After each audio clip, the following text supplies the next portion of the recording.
Hello friends, my name is Mustafa and welcome to Yummy Tummy. I'm going to teach you my special milkshake with my favorite cookies, Oreo. This is a cool, creamy, chocolatey treat.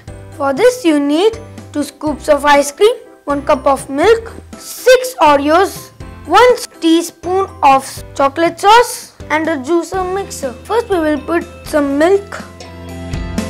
Then you have to crush it into the small pieces and put it. Here we go.